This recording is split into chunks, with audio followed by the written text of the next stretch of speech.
데살로니가전서 4장 1절부터 8절까지의 말씀을 본문으로 해서요. 하나님의 뜻은 이것이니, 하나님의 뜻은 이것이니 라는 제목으로 말씀을 나누도록 하겠습니다. 우리 한국 복음주의 기독교의 큰 약점 중에 하나가 기독교 윤리 부분입니다. 구원을 얻었어요. 분명히 구원을 얻었으나 성도로서의 거룩한 삶의 열매들이 맺혀지지 않는 거죠. 하나님의 말씀을 받았어요. 받지만 말씀을 따라 삶이 이어지지 않는데 문제가 있습니다. 심지어 우리가 말씀을 따라 살려고 애쓰는 이들에 대해서 쉽게 율법주의라는 말을 하고 또 율법주의라는 낙인이 찍히는 것에 대해서 두려워합니다. 또 우리는 더 이상 율법 아래 있지 않다라고 말하면서 마치 우리가 율법을 무시해도 되고 또 심지어 불순종한 자유를 율법에 대해서 불순종할 자유를 갖게 된 것처럼 여기는 경향도 없지 않아 있어요. 심각한 오해입니다. 우리가 하나님 앞에 의롭다함을 받은 것은요, 율법을 준수함으로 된 것은 결코 아니죠. 그러나 믿음으로 거듭난 성도는 이제는 하나님의 거룩한 백성이 되었기 때문에 하나님의 백성으로서 하나님의 도덕법과 계명을 지킬 요구가 주어집니다. 하나님께서 모세를 통해서 이스라엘 백성들에게 율법을 주시죠. 그 율법을 주셨던 시점이 중요해요. 언제 주셨죠? 어디서 주셨습니까? 시내산에서 주셨어요. 다시 말해서 애굽에서 출애굽 구원을 받은 이후에 그 다음에 율법을 주신 거예요. 구원받은 하나님의 백성이 되었으니 하나님의 백성으로서 이제는 이렇게 살아야 된다라고 주신 것이 율법입니다. 율법을 지키는 조건으로 출애굽 구원을 얻게 된 것은 아니에요. 구원받은 하나님의 백성이 되었기 때문에 이제는 하나님의 백성들께 살라고 율법을 가르쳐 주신 거죠. 마찬가지로 그리스도를 믿음으로써 구원 얻고 거듭나 하나님의 백성 곧 영적 이스라엘 된 성도는 하나님의 백성이 되었으니 이제 하나님의 백성답게 살아야 할 삶에 대한 명령이 우리에게 주어지는 겁니다. 우리가 율법을 살아서 말씀을 살아서 그래서 하나님께서 아유 착하구나 의롭구나 구원을 주신 것은 아니에요. 죄인된 우리를 구원 주셨습니다. 은혜로 구원을 주신 거예요. 그리고 구원받은 이후에는 이제는 구원받은 성도로서 거룩하신 하나님의 백성이기 때문에 이렇게 살아야 된다라고 우리에게 말씀을 명령으로 주신다고요. 바울은 항상 이 편지의 후반부에 들어가서는 실천적인 삶에 대해서 강조하여 가르쳐 주십니다. 데살로니가 전서도 마찬가지예요. 후반부가 시작되는 4장부터는 우리의 삶의 실천적인 거룩한 삶의 실천적인 부분들에 대해서 가르쳐 주십니다. 4장 1절에 너희가 마땅히 어떻게 행하며 성도된 우리들에게 마땅히 행해야 할 것들이 분명히 있다라는 거죠. 4장 2절에 우리가 주 예수로 말미암아 너에게 무슨 명령으로 준 것을 너희가 아느니라. 거듭나서요. 예수 그리스도 안에서 이제 율법으로부터 자유 얻었습니다. 그럼에도 불구하고 거룩한 성도로서 주어진 명령이 또 있어요. 4장 11절에 또 너에게 명한 것 같이 성도로서 구원 얻은 하나님의 백성이기에 우리의 삶 가운데 요구되는 명령들이 분명히 있습니다. 그 명령을 따라 행한다고 그래가지고 행위를 강조하는 율법주의자 이렇게 함부로 말해서는 안 되고요. 오히려 율법을 버리고 막 살아가는 자를 향해서 야고보 사도는 그 죽은 믿음이다. 율법 파괴론자다. 경계해주고 있는 겁니다. 성도는 하나님의 백성으로서 하나님께 합당하고 하나님을 기쁘시게 하는 삶을 살아야만 합니다. 데살로니가전서 2장 12절에 이는 너희를 부르사 자기 나라와 영광에 이르게 하시는 하나님께 합당히 행하게 하려 함이라.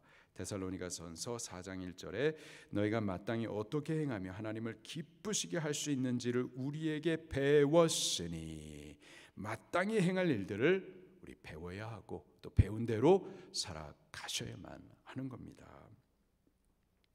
바울이 데살로니가에서요 복음을 증거한 것은 3번의 안식일 동안이었습니다. 3번의 안식일 동안에 복음의 진수만이 아니라 복음을 따르는 삶의 진수를 같이 가르쳤었어요.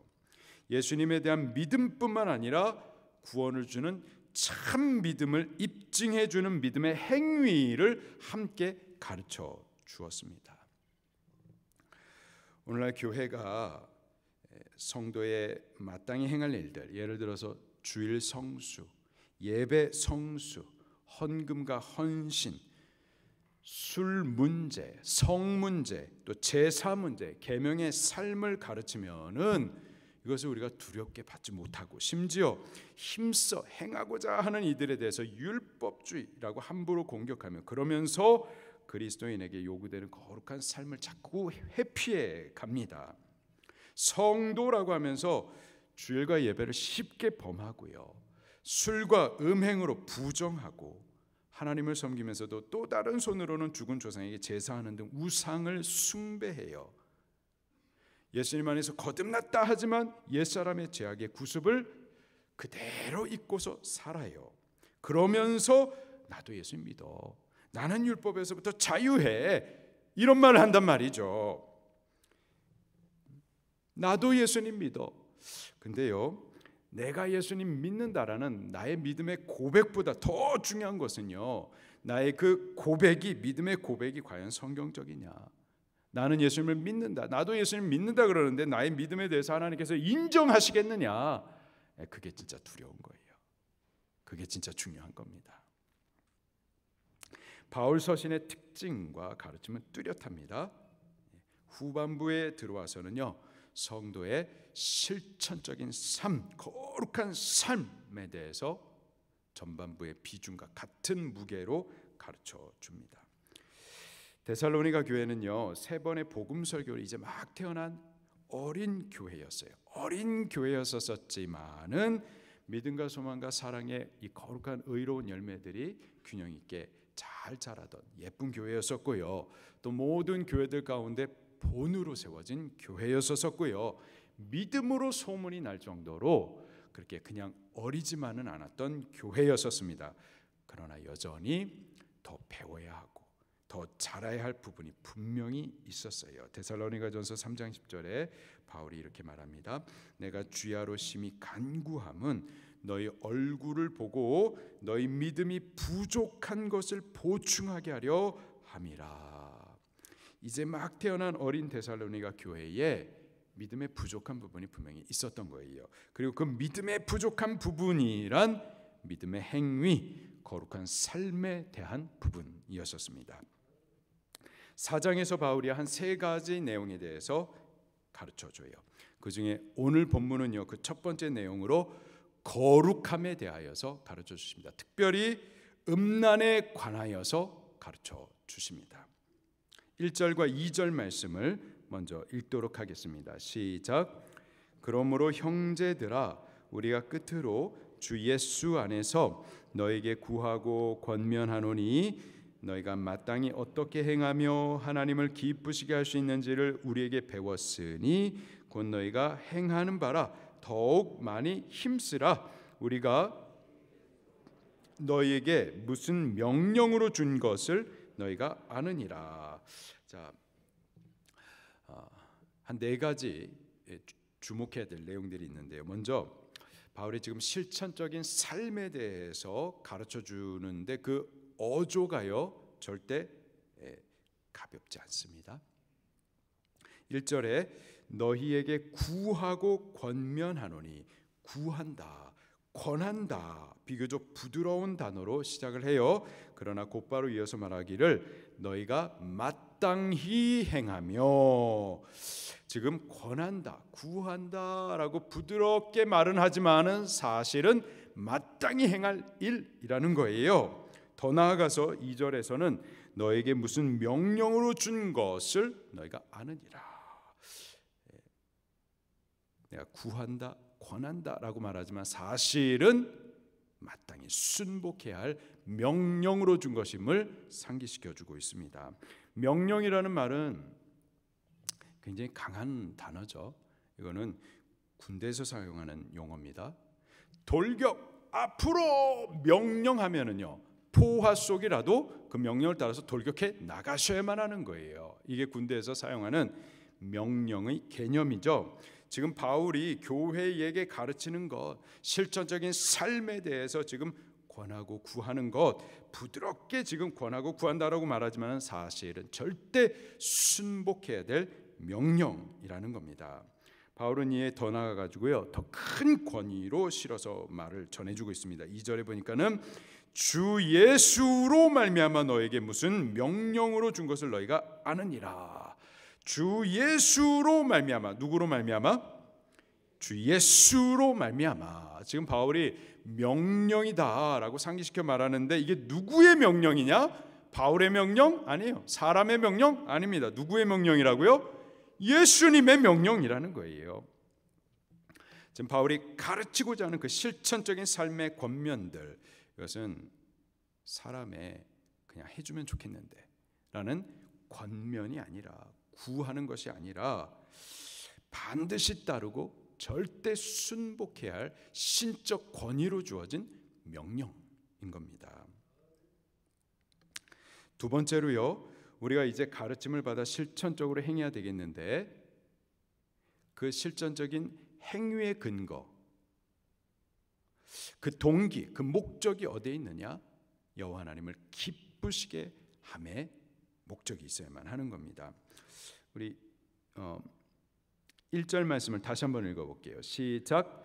그러므로 형제들아, 우리가 끝으로 주 예수 안에서 너에게 구하고 권면하노니 너희가 마땅히 어떻게 행하며 하나님을 기쁘시게 할 수 있는지를 우리에게 배웠으니 곧 너희가 행하는 바라 더욱 많이 힘쓰라. 예수님을 믿는 우리는요, 뭐든지 할 수 있습니다. 할렐루야. 자유해요. 뭐든지. 예수님 믿는 자들은 뭘 해도 다 가능합니다. 여행을 가셔도 되고요, 캠핑하셔도 돼요, 쇼핑도 가능하고 골프도 가능해요. 뭐든지 할 수가 있습니다. 자, 그러나 생각을 하셔야 돼요.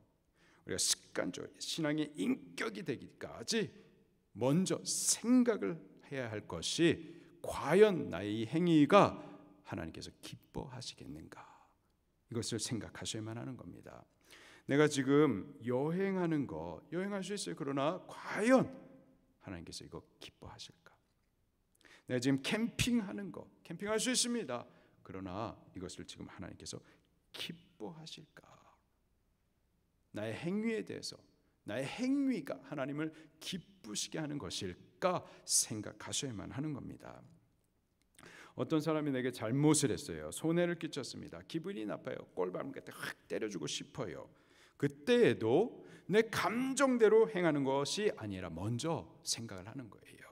내가 꼴밤을 때려주는 것이, 이것이 정말 하나님께서 기뻐하시는 것일까 생각해 보는 겁니다. 만약에 하나님께서 기뻐하신다라는 확신이 들면 어떻게 될까요? 꼴밤을 먹여줘야죠.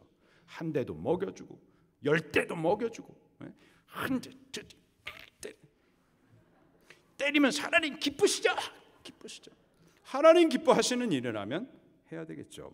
그러나 만약에 그것이 하나님께서 기뻐하시는 일이 아니라면 기분이 나빠도, 내 감정이 막 꼴밤을 먹여주고 싶어도 내 감정을 절제하셔야죠. 나의 행동을 참으셔야만 하는 겁니다. 우리 행위를 결정하는 것, 그 행위의 동기와 목적이 과연 하나님 기뻐하시겠는가, 이거를 먼저 생각해 보셔야만 하는 겁니다. 마태복음 3장 17절에 하나님께서 당신의 아들 예수님에 대해서 이렇게 말씀하십니다. 하늘로부터 소리가 있어 말씀하시되 이는 내 사랑하는 아들이요 내 기뻐하는 자라. 하나님께서는 예수님을 기뻐하셨어요. 요한복음 8장 29절에서는 또 예수님께서 이렇게 말씀을 하십니다. 나를 보내시니 여호와가 나와 함께 하시도다. 나는 항상 그가 기뻐하시는 일을 행함으로. 예수님께서는 항상 하나님께서 무엇을 기뻐하실까를 생각하시고 그가 기뻐하시는 일을 선택하여 행하셨었던 겁니다. 그의 모든 행위의 근거, 동기, 목적이 하나님을 기쁘시게 함에 있었었던 거예요. 하나님을 기쁘시게 하는 것이었기 때문에 그가 하나님이시자마는 보좌와 영광을 뒤로 하고 사람이 되어 이 비천한 곳까지 우리 가까이 찾아오신 거고, 여호와 하나님께서 기뻐하시는 일이기 때문에 죄인 못해 처먹은 우리들, 그 죄로 형벌받아 죽어야 마땅한 우리를 대신하여서 십자가 위에서 피 흘려 고통당하면서 죽기까지 하셨었던 거죠. 하나님을 기쁘시게 하는 것, 그것이 예수님의 모든 행위의 근거고 동기고 목적이었었던 겁니다. 마찬가지로 우리에게도 우리의 모든 행위의 근거, 동기, 목적은 여호와 하나님 그가 기뻐하실까, 거기에 결정되어야만 하는 거죠. 세 번째로요, 하나님이 기쁘시게 할 것이 무엇인지 그것을요 내 생각과 나의 위주의 판단으로 정해서는 안 되고요, 배우셔야만 하는 겁니다. 그리고 배운 대로 행하셔야만 하는 거예요. 2절에 바울이 이렇게 말합니다. 너희가 마땅히 어떻게 행하며 하나님을 기쁘시게 할 수 있는지를 우리에게 배웠으니, 우리에게 어떻게 하였으니? 배웠으니. 바울은 가르쳤어요. 무엇이 하나님이 기뻐하시는 일인지. 그리고 교회는 배웠습니다. 그리고 배운 대로 행했었던 거예요. 내가 알아서 잘하겠습니다. 건들지 마세요. 전화하지 마세요. 아니요. 배우셔야 됩니다. 가르침 받으셔야만 해요. 스스로 내가 알아서 잘하겠습니다, 그런 건 없어요. 사사시대는요 이스라엘의 영적 암흑기였었습니다. 여호수아가 죽고 난 이후에 왕들이 세워지기까지 말씀으로 가르치고 인도를 해주는 영도자가 없었던 시대였었습니다. 말씀으로 가르쳐주는 자가 없다 보니까는 사람들이 각기 자기 소견에 옳겠지 하면서 스스로 판단하는 대로 행했었어요. 그들이 옳다 스스로 판단하여서 행했는데 그 행하는 모든 것들이 하나님 보시기에 받으실 수 없는 가증한 죄악의 일들이었었어요. 우상을 만들어 놓고서는 여호와께 거룩히 드립니다 이런 말을 하고, 하나님께 서원을 갚아드리겠다, 내가 하나님 앞에 서원을 했으니까 이 서원을 갚아드리겠다 하면서 외동딸을 인신제물로 잡아드리는 등 하나님께서 도저히 받으실 수 없는 그런 가증한 일들을 행했었던 거예요. 행하면서도 여호와를 위한다 이렇게 착각을 했었던 거죠. 왜요? 말씀을 가르침받지 않고 각기 자기 소견에 옳다 스스로 판단해서 했기 때문에 그렇습니다. 무엇이 하나님을 기쁘시게 하는 일인지 스스로 판단만 하지 마시고요, 배우셔야만 하는 겁니다. 그리고 배운 대로 행하셔야만 하는 거예요. 그리고 마지막으로 그 배운 대로 행함에 있어서 더욱 힘쓰셔야만 합니다. 하나님이 기쁘시게 할 것이 무엇인지 바울이 가르치고 데살로니가 교회는 배웠었어요. 그리고 순종하면서 행했었습니다. 바울은 그 사실에 대해서 먼저 칭찬을 해주고 있어요. 그리고 또 권면해 주기를 곧 너희가 행하는 바라 더욱 많이 힘쓰라. 우리들도 더욱 많이 힘써야만 하겠습니다. 우리가 행할 일, 예수님으로 말미암아 주어진 명령, 실천적인 삶, 그것이 무엇인지 3절에서 말씀해 주고 있는데요, 이것을 하나님의 뜻이라고 하면서 그 내용을 밝혀주십니다. 3절이에요. 시작. 하나님의 뜻은 이것이니 너희의 거룩함이라 곧 음란을 버리고. 데살로니가 교회는 복음을 듣고 예수님을 믿었지만 이제 막 태어난 갓난아기와 같은 교회였었습니다. 이전에 살던 행위들, 옛사람의 구습들, 그것을 아직 옷 입고 살고 있는 거예요. 특별히 성적인 부분에 있어서 거룩하지 못했었어요. 방종했습니다. 문란했었어요. 바울은 너희가 예수님을 믿었으니 이제 됐다라고 그냥 넘어간 것이 아니라 분명하게 가르쳐 줍니다. 하나님의 뜻은 이것이니 너희의 거룩함이라, 거룩해야 된다, 음란을 버려야 된다, 분명히 이렇게 말씀해 주고 계세요. 하나님의 뜻은 이것이니 너희의 거룩함이라. 하나님 그분은 거룩하신 분이십니다. 그가 거룩하신 분으로서 우리를 이 세상 가운데에서 세상 사람들로부터 구별하여 택하여 불러내셨어요. 그리고 당신의 백성 삼으셨습니다. 여호와 하나님 당신이 거룩하신 분이시기 때문에 당신의 백성된 우리도 마땅히 어떻게 거룩하기를 하나님께서는 요구하세요. 레위기 19장 1절과 2절에 여호와께서 모세에게 말씀하여 이르시되 너는 이스라엘 자손의 온 회중에게 말하여 이르라 너희는 거룩하라. 이는 나 여호와 너희 하나님이 거룩함이니라. 레위기 11장 45절에 나는 너희의 하나님이 되려고 너희를 애굽 땅에서 인도하여 낸 여호와라. 내가 거룩하니 너희도 거룩할지어다. 우리가 하나님의 백성이 되었다. 그 말은 하나님의 거룩하심을 따라 거룩한 백성으로 구별되셔야만 함을 의미하는 거죠. 거룩함이란 구별됨을 말합니다. 세상으로부터 구별되는 거예요. 성도라면은 세상 사람들이 사는 방식, 그들이 가는 길, 그들이 추구하는 가치, 그들이 찾고 즐거워하는 것, 그것들과는 좀 달라야만 합니다. 구별되어야만 해요. 그것이 거룩함인 거예요. 그리고 예수님을 믿는다, 성도, 하나님의 거룩한 백성이라고 하는데 주일 예배 한번 하고 세상에서는 똑같이 세상 사람들과 산다? 그건 거룩함이 아닌 거예요. 구별됨이 없으면 거룩함이란 구별됨인 겁니다.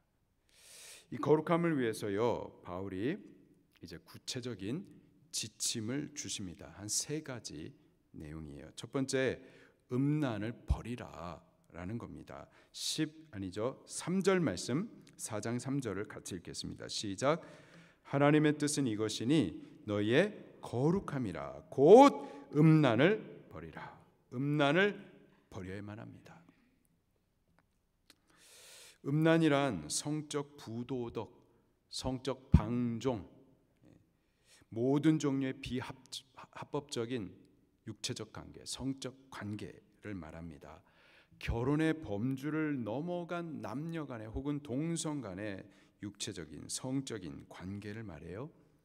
결혼하지 않은 남녀의 동거, 육체적인 관계, 그것이 음란입니다. 또 결혼한 남편이 아내가 있는데 아내 아닌 다른 여자와 성적인 육체적인 관계를 갖는 것, 음란입니다.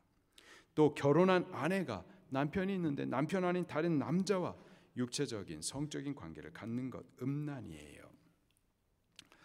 바울 당시의 사람들, 특별히 남자들은 이 성에 관한 방종을 지극히 당연한 것으로, 자연스러운 것으로 여겼었습니다. 바울이 지금 고린도 지역에서 데살로니가인들에게 편지를 쓰고 있어요. 근데 이 두 도시가 성적으로 문란했었던 대표적인 도시들이었습니다. 고린도는 아프로디테 신전, 아프로디테라고 하는 이 미 또는 사랑을 상징하는 여신, 그 신전이 아프로디테 신전이에요. 그것이 고린도에 있었습니다. 그 신전에는 또 1000명이 넘는 여자 창기들이 항상 거기에 상주해 있어서 그 제사 의식 가운데 성적인 행위들을 했었어요. 그리고 저녁이 되면 마을로 내려갔었고 마을 사람들은요 자연스럽게 성을 팔고 사는 일들을 일상으로 했었습니다. 일상으로 했었어요. 부끄러운 일로 여기지 않았어요. 죄라는 인식이 없었습니다. 그냥 일상이 문화예요. 인권이라고 여기는 거예요. 그래서 오히려 그것을 죄라고 말하면 혐오 발언, 차별이라고 여겼었던 거죠. 2016년도 메디컬 월드 뉴스에서 발표한 내용인데요.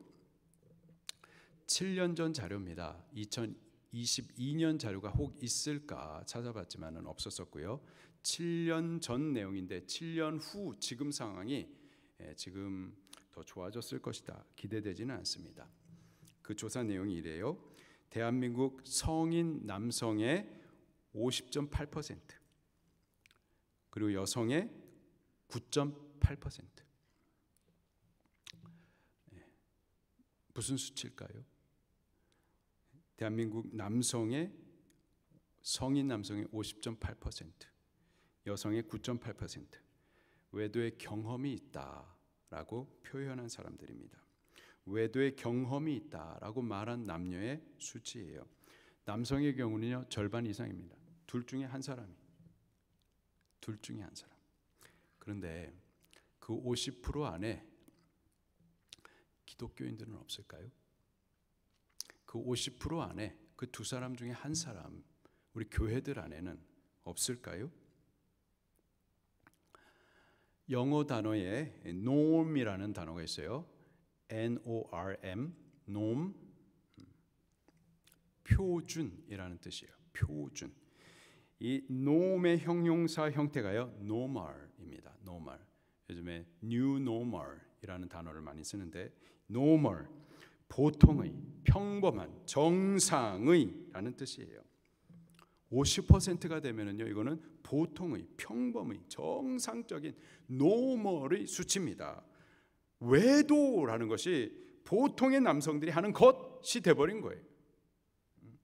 그러니 부끄러운 것도 아니고 죄도 아니고 그냥 정상적인, 보통의, 일반적인 그냥 문화가 돼버린 거죠. 그런데요 바울은 세상을 그렇게 말한다 하더라도 교회에 대해서 분명하게 말해줍니다. 하나님의 뜻은 이것이니 너희의 거룩함이라. 음란을 버려라. 그건 음란이에요. 보통의 것, 정상적인 것, 문화 아닙니다. 죄예요. 음란의 죄입니다. 그 음란의 죄 버려야 되는 것이 하나님의 뜻이에요. 음란의 죄가 절대 작지 않습니다. 죄 형태들이 여러 가지가 있는데요. 그 중에서 음행의 죄는요 다른 죄들로부터 더 구별됩니다. 그리고 하나님께서 좀 더 심각하게 다루세요. 고린도전서 6장 15절에서 20절에 이렇게 기록하십니다. 너희 몸이 그리스도의 지체인 줄을 알지 못하느냐? 내가 그리스도의 지체를 가지고 창녀의 지체를 만들겠느냐? 결코 그럴 수 없느니라. 우리의 몸이 어떻게 창녀의 지체가 될 수가 있을까요? 계속해서 말씀하시기를 창녀와 합하는 자는 그와 한 몸인 줄 알지 못하느냐. 일렀을 때 둘이 한 육체가 된다 하셨나니. 성적인 연합을 통해서 육체적인 관계를 통해서 한 몸이 되는 거예요. 음행을 피하라. 사람이 범하는 죄마다 몸 밖에 있거니와. 이 죄와 또 다른 죄와도 구별이 돼요. 몸 밖에 죄를 범하거니와 음행하는 자는 자기 몸의 죄를 범하느니라. 너희 몸은 너희가 하나님께로부터 받은 바 너희 가운데 계신 성령의 전인 것을 알지 못하느냐? 너희는 너희 자신의 것이 아니라 값으로 산 것이 되었으니 그런즉 너희 몸으로 하나님께 영광을 돌리라. 우리의 몸은 성령이 거하실 성전으로서의 몸이에요. 거룩한 도구로서의 몸인 겁니다. 그런데 이 몸을 음행을 위한 도구로 쓰게 되면 어떻게 될까요? 히브리서 13장 4절에 이렇게 경고하십니다. 모든 사람은 결혼을 귀히 여기고 침소를 더럽히지 않게 하라. 음행하는 자들과 간음하는 자들을 하나님이 심판하시리라. 심판하시리라. 잠언서 6장 32절에 여인과 간음하는 자는 무지한 자라. 이것을 행하는 자는 자기의 영혼을 망하게 하느니라. 바울 당시 데살로니가 지역도 그랬었고요. 지금 대한민국 우리나라의 이 실정이 크게 다르지 않아요. 음란합니다. 이 음란의 죄를 죄로 여기지 않고 그냥 일반적인 것, 보통의 것, 그냥 노멀한 것, 문화라고 여기면서 부끄럽게 여기지 않아요. 죄라고 인식이 없습니다. 세상은 그래요. 그러나 그건 분명히 죄입니다. 하나님이 심판하시겠다 경고하고 계세요. 우리가 믿음으로 거듭난 하나님의 백성이 되었으면은요 이제는 그 음란을 버리셔야 되는 거예요. 과거의 그 죄악의 행위를 철저히 회개하고 이제 하나님의 뜻을 따라 거룩함을 위하여서 음란을 끊어내셔야만 하는 겁니다. 두 번째로요, 거룩함을 위해서 아내를 거룩함과 존귀함으로 대해야 된다 가르쳐 주십니다. 4절입니다. 시작. 각각 거룩함과 존귀함으로 자기의 아내 대할 줄을 알고. 고린도전서 7장 2절에 바울은 또 이렇게 말씀을 해주십니다. 음행을 피하기 위하여 남자마다 자기 아내를 두고 여자마다 자기 남편을 두라. 자, 결혼은요, 음행을 피하여 거룩함을 지키는 방법이 될 수가 있습니다. 남녀의 성적인 연합은 결혼, 하나님께서 제정해 주신 그 제도 안에서 복되게 허락된 거예요. 성이라고 하는 것은 절대 그 자체로 부정하지 않습니다. 다만 결혼의 범주를 넘어가기 때문에 그것이 음행이 되는 거고 죄가 되는 거지, 결혼 안에서는 거룩하고 복되게 허락된 것입니다. 자, 그럼에도 불구하고 결혼 안에서도 절제는 분명히 필요합니다. 특별히 아내를 대함에 있어서 성적인 존재, 성적인 대상으로만 대해서는 안 되고요. 거룩함으로 또 존귀함으로 대해야만 하는 거죠.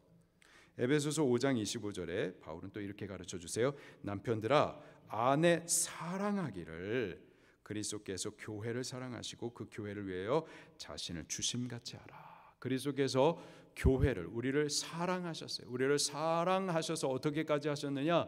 우리가 죄로 인해서 십자가에 죽어야 되는데 우리를 대신해서 그가 십자가에서 자기 생명을 내어 주시기까지 희생적인 사랑을 하셨습니다.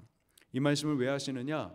이와 같이 너희 아내들에게도 그렇게 하라라는 거죠.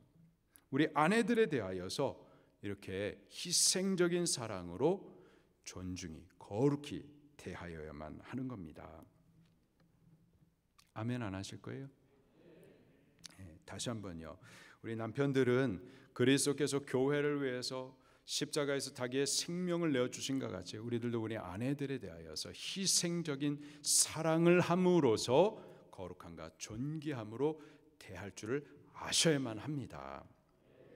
그리고요, 그렇게 우리가 아내를 거룩하게 존귀하게 대하면 대할수록 우리 아내가 우리를 통해서 거룩하게 존귀하게 대함을 받는 동시에 나도 하나님 앞에 거룩하게 세워져 가는 거예요. 마지막으로요, 이방인처럼 행해서는 안 된다 가르치십니다. 5절 시작. 하나님을 모르는 이방인과 같이 세욕을 따르지 말고. 이방인이라고 하면은요, 하나님을 모르는 자들을 말합니다. 특별히 이방인, 하나님을 모르는 자들, 하나님을 모르는 그들에게 나타나는 특징적인 모습이 뭐냐? 색욕을 따라 사는 데 있어요. 절제 없이 성적인 욕망대로 살아가는 자들을 말합니다. 6절 말씀도 읽어볼게요. 시작. 일의 분수를 넘어서 형제를 해하지 말라. 이는 우리가 너에게 미리 말하고 증언한 것과 같이 이 모든 일에 주께서 신원하여 주심이라. 자, 분수를 넘다, 금지된 선을 넘어가다라는 뜻으로서 혼인 관계를 넘어선 성적인 관계를 의미합니다. 분수를 넘어 형제를 해야 하지 말라 그랬는데, 이 금지된 선을 넘어가면 혼인의 관계를 넘어가는 이 성적인 관계로 인하여서 가정들이 해를 입고 또 깨지고 상하고, 그리고 그 저주와 상처가 자녀들에게도 고스란히 흘러가는 거죠.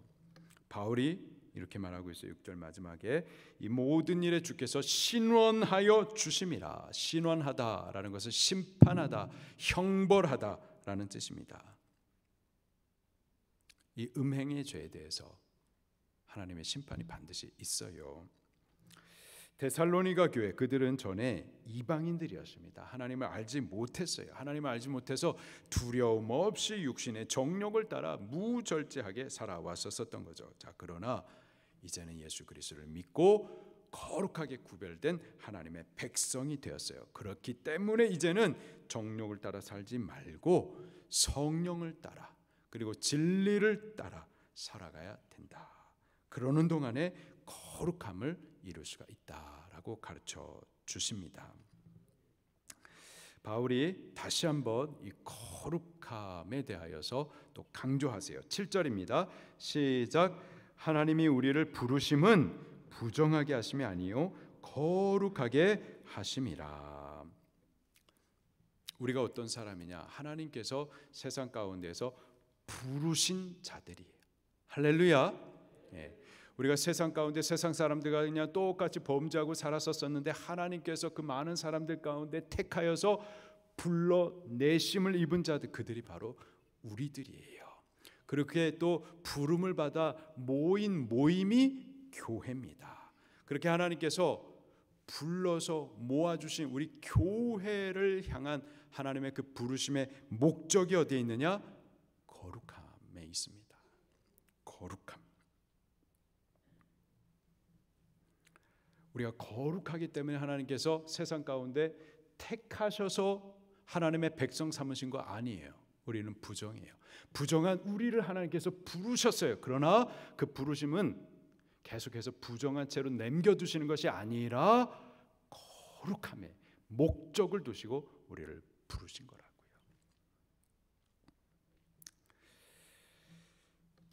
바울은 우리에게 거룩한 삶에 대해서 처음에 구한다, 권면한다 하면서 부드럽게 시작을 했어요. 그러나 이어서 마땅히 행할 일이다, 명령이다, 특별히 예수 그리스도의 명령이다 라고 아주 강한 어조로 우리에게 말씀해 주십니다. 본문 마지막 절에는요, 만약에 이 명령을 저버리면은 그러면 어떻게 되는지 다시 한번 또 무게를 실어서 두렵게 경고를 해주고 있습니다. 8절 시작. 그러므로 저버리는 자는 사람을 저버림이 아니요 너희에게 그의 성령을 주신 하나님을 저버림이니라. 지금 바울을 통해서 들려진 하나님의 말씀을 저버리는 자들, 거부하는 자들, 따르지 않는 자들, 계속해서 음란을 향해서 사는 자들, 그들은 바울의 권면을 저버리는 것이 아니라 바울을 통해서 명령하시는 하나님을 저버리는 겁니다. 큰 죄가 되는 거예요. 앞서 말하신 대로 신원이 따릅니다. 심판이 있게 되는 거예요. 바울은 복음과 함께 복음의 합당한 삶에 대해서 동일한 무게를 달아 가르쳐 줍니다. 예수님에 대한 믿음과 함께 그 믿음에 뒤따르는 행위를 통하여서 거룩함을 이루어 가야 할 성화의 구원에 대해서 동일한 무게로 강조하여 가르치세요. 부르심을 받은 우리들, 하나님의 백성으로 성도된 우리들을 향한 하나님의 뜻은 분명합니다. 거룩함이에요. 거룩함. 음란을 버리십시다. 그리고 거룩함과 존귀함으로 우리 아내를 대하여 우리 가정도 거룩하게 세워 가십시다. 구원받기 이전 하나님을 알지 못했던 이방인처럼 하나님을 알지 못하여서 두려움 없이 살아오고 정욕을 따라 살았었던 그 옛 생활을 벗어버리고 이제는 진리를 따라서 성령을 따라서 거룩함을 이루어 가는 우리가 꼭 될 수 있기를 예수님 이름으로 축원합니다. 말씀 붙들고 통성으로 기도하시겠습니다.